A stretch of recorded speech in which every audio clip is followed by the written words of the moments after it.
Appalachia, which in the United States is a mountain chain, a very old mountain chain that's not far from the eastern side of the continent.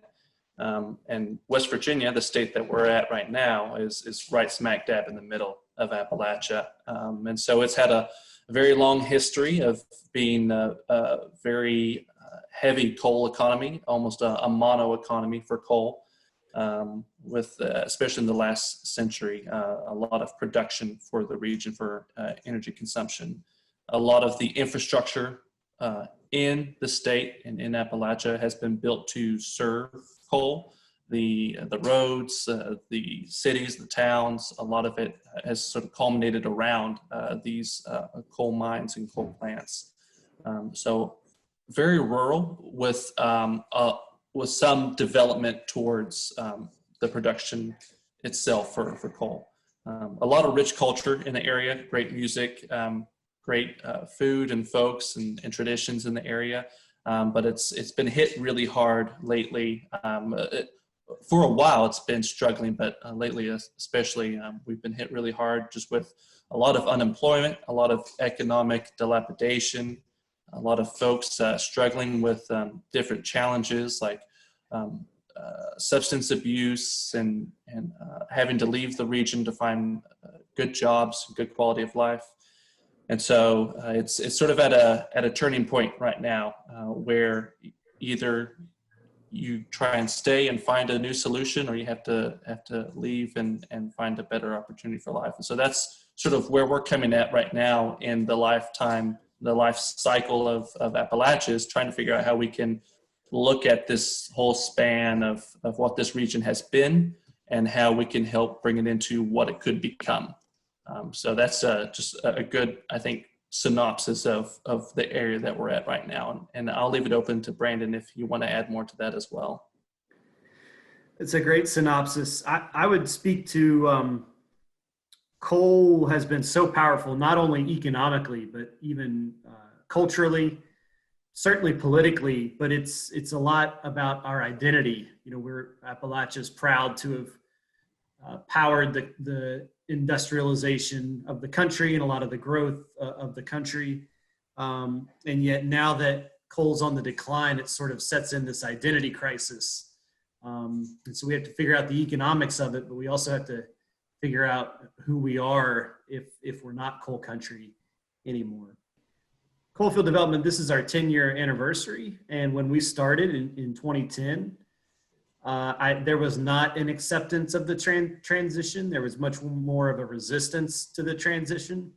And that has changed. I think there is much more of an acceptance now that this transition is going to happen and we better be able to adapt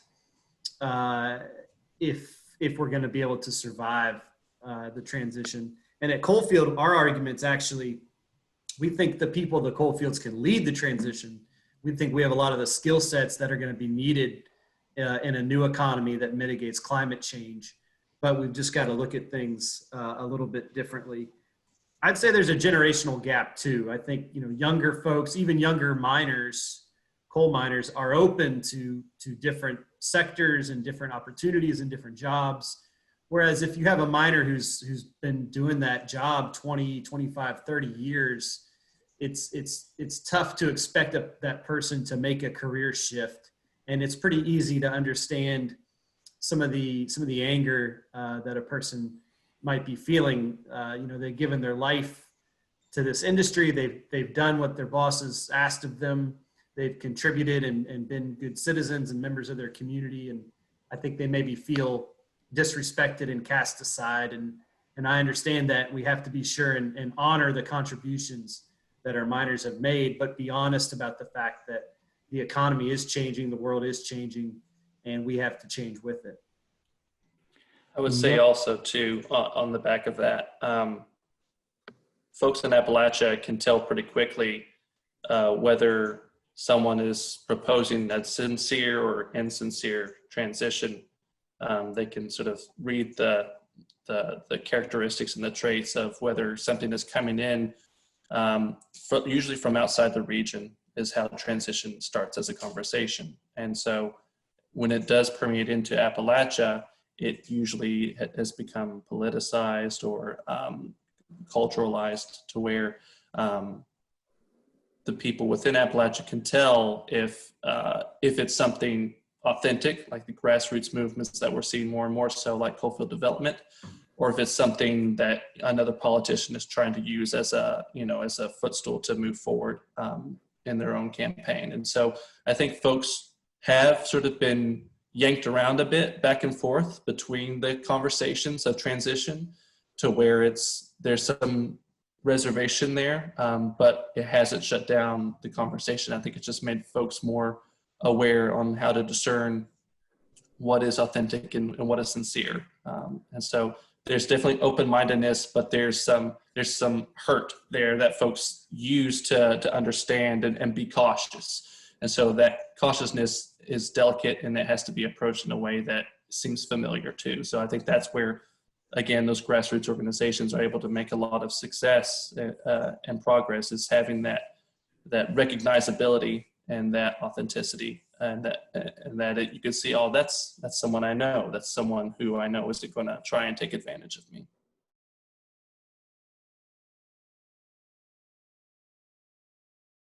So Coalfield Development has 3 core capabilities. We incubate and invest in employment-based social enterprises. And then those employment-based social enterprises help support and reskill and hire folks who are facing barriers to employment through personal, professional, and academic development. And then altogether, those pieces form this overarching strategy for community-based revitalization for the Appalachian region.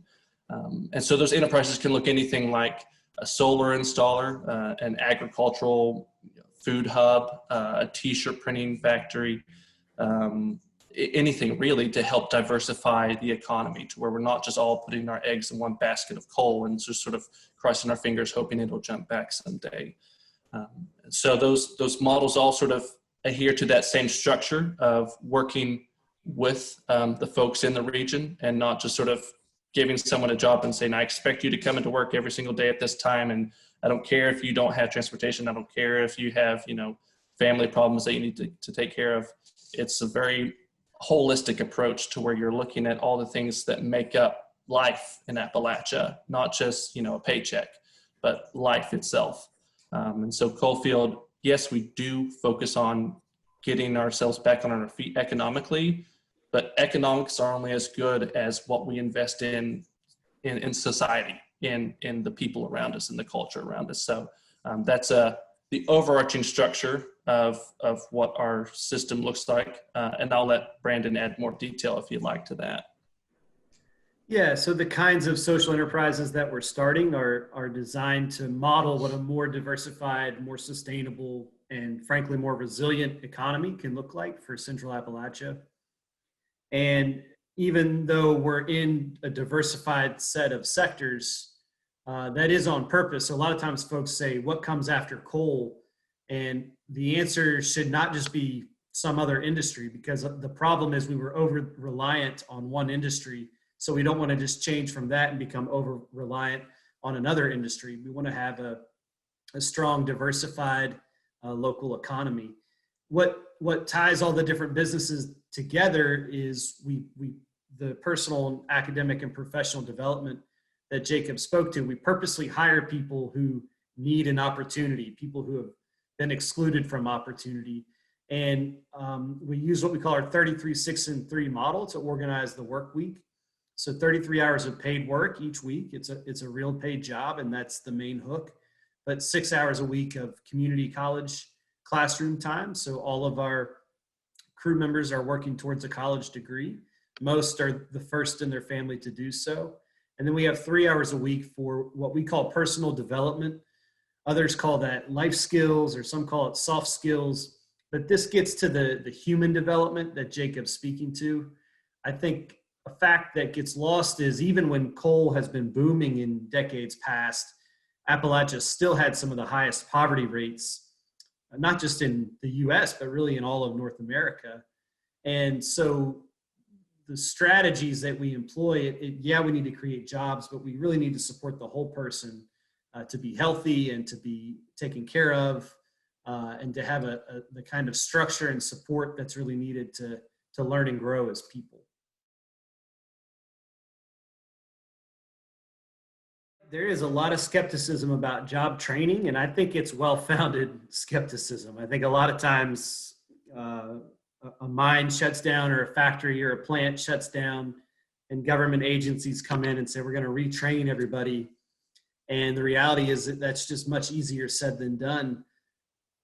One big problem with retraining is, if you're not starting the new businesses to diversify the economy, then what are we training people for? What's the point of a job training program if there's not an actual job at the end of that training process? So there's very valid concerns about that. The way that we overcome those is we are the job creator. So our model is it's on the job training, and we create these new businesses so as to create actual job opportunities for the people that we're serving. So we're very well received in the community, whether conservative or liberal, Democrat or Republican, because we're very much in and of the community. We're staffed and we're led by people of Central Appalachia, just like Jacob and myself, born and raised here.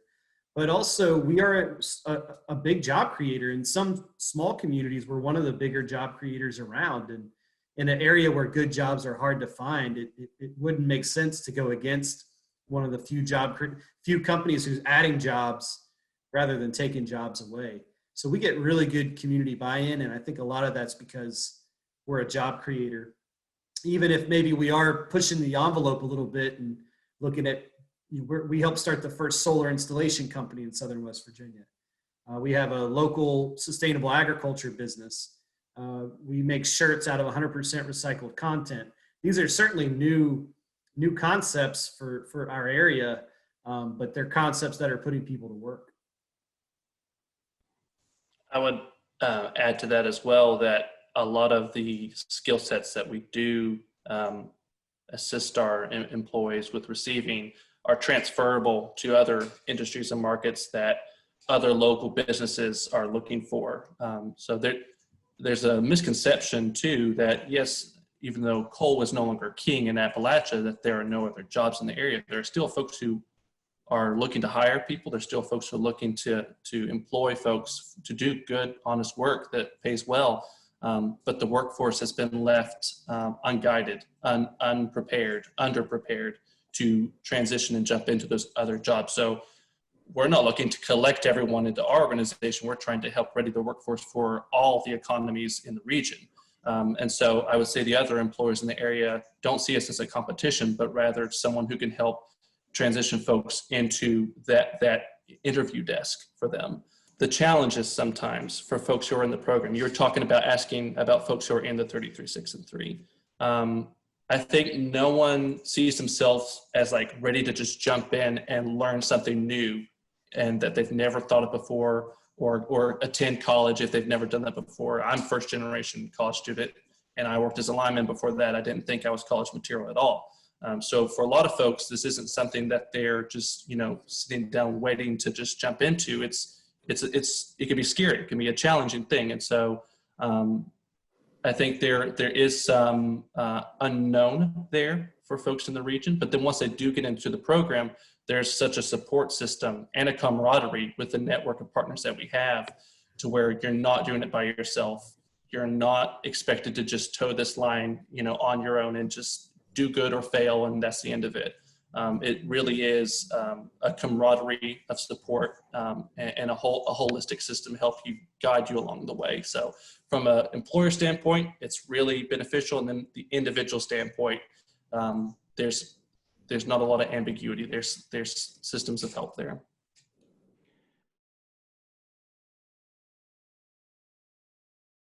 The economy in Appalachia has been built, but as we were mentioning before, it's been built to serve a mono economy of coal. All the roads lead to the coal mines, all the towns circle the coal plants. It's all designed to complement this one industry. So the infrastructure has been built. Our challenge is how do we rebuild it to be more fertile and open and opportunistic to house new opportunities, new economies, new markets, new industries, new innovations. and not just say, okay, we're starting from a clean slate. We're going to ignore all this past of coal. We're going to ignore all this infrastructure. We're just going to start, with market X. We've seen those approaches before in the past, and they don't last long, and they're not incorporated into the community. The community feels foreign to it. And so it's much better when you rebuild the economy that you're integrating those ingredients that do exist, integrating those aspects and those elements that are already in place. So a lot of what we do also, you have these abandoned mine lands left behind, and they're just sort of these assets that exist, but no one knows what to do with them. And so part of what we do is work with these grant programs and these government officials and entities to figure out how we can take what was and transform it into what could be. And so that looks like aquaponics centers, it looks like aggregation hubs, it looks like recycling and sorting facilities, these things that would normally be liabilities for communities that these old mines and these old tipples are now these new potential investments for the community. So that rebuilding is part of what Coalfield's doing, trying to figure out how we can literally make lemonade from lemons in a way, and take something that no one really wants to approach and be brave and courageous and jump, legs first into it. And the phrase bottom up is really important. So I think a lot of times in economic development, the idea is that a local government would try and recruit other companies from outside the area to come in. Certainly we're open to that and hope to attract that investment. But the philosophy is if we start here with what we already have here, then that creates an economic core that you can build upon, and that actually in the long run is more attractive to others to come and locate here. So I started Coalfield Development. I was in my younger 20s, and it turns out there were hundreds of other young entrepreneurs just like me, and I didn't really know it, but there's been this very organic entrepreneurial movement of young people in Appalachia who know this place, it has such great potential, and are frustrated by the fact that we haven't realized that potential. And so that's what bottom up means to me. It's lots of different people with lots of different ideas trying to create opportunities for lots of different kinds of people, and no one's really in charge of the movement. It's happening pretty organically. We've trained over 1,200 people.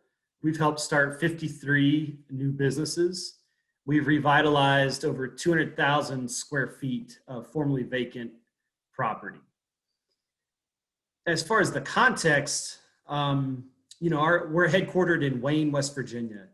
I don't know exactly. I think the population's about 1,500 people in Wayne, West Virginia. So if you start one new business, which we've done in Wayne, West Virginia, that just employs 5 or 6 people, but employs them in a caring environment and really supports the growth and development of those folks. And then those folks can buy a home in that community and open a savings account at a bank in that community. So the impact, these aren't big communities, which I think is actually a strength. If you can just make a big difference with a few folks, it actually really matters. And the ripple effects of that are pretty tremendous. The biggest surprise success story on the business side is, again, it's called Solar Holler. It started out as an effort to train people in solar installation. We called it Rewire Appalachia at the time. And we were just taking construction workers and adding a skill set of solar installation. And the word got out that there was a new solar company around, and the phone started ringing off the hook. And we never imagined there would be so much demand for homeowners to convert to solar systems, but there was.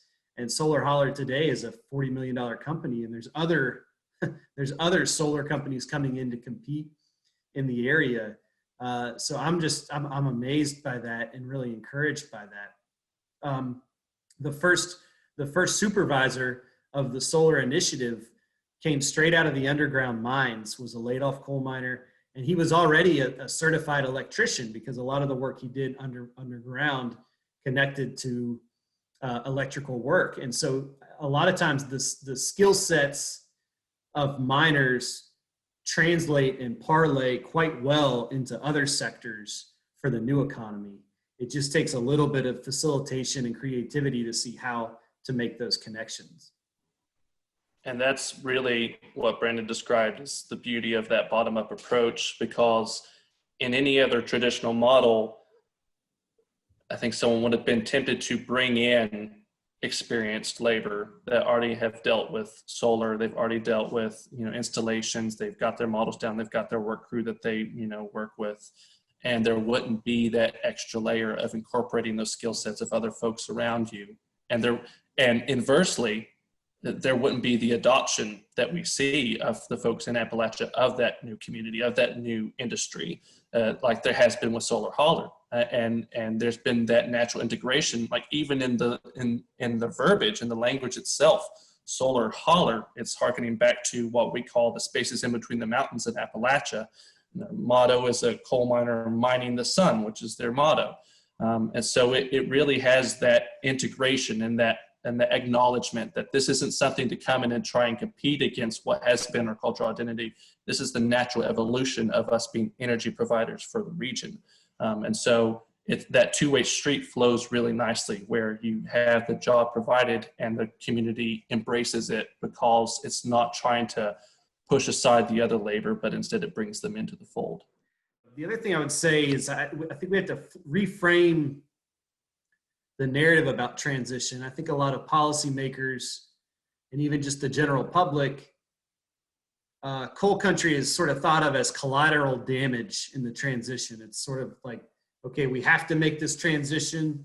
That's too bad for those communities. We better get them some money to help soften the blow. And that sort of seems like to be the extent of the thinking around it. Maybe we'll retrain them, but again, we've covered sort of how ineffective that can be. And I actually think the real narrative is that, yes, we need a new economy. It's clearly more urgent than ever before that we create this new economy so our planet can be sustainable and resilient and fair. And I think rural communities and coal communities have the people and the skills that can lead the way. If we're going to retrofit buildings to be more energy efficient, people who know how to work with their hands are going to have to do that. We're going to install solar systems. We're going to need electricians and installers, and we're going to need transportation and logistics industry to move all that material around. We're going to need to reclaim old mine sites and remediate the environmental issues that we have there. That's going to take equipment operators. And even in the emergency response with our wildfires, there's a Wall Street Journal article that I just love and that we tweeted about, because it's saying that the number one resource to protect neighborhoods from wildfires is bulldozer operators. So, now obviously you want to stop the wildfires in the first place, but I think as the planet gets weirder and weirder, we're just going to need people who are mechanically minded and hard workers and not afraid to get dirty and know how to figure stuff out. And coal communities have those kinds of people, and we can lead the way on the new economy.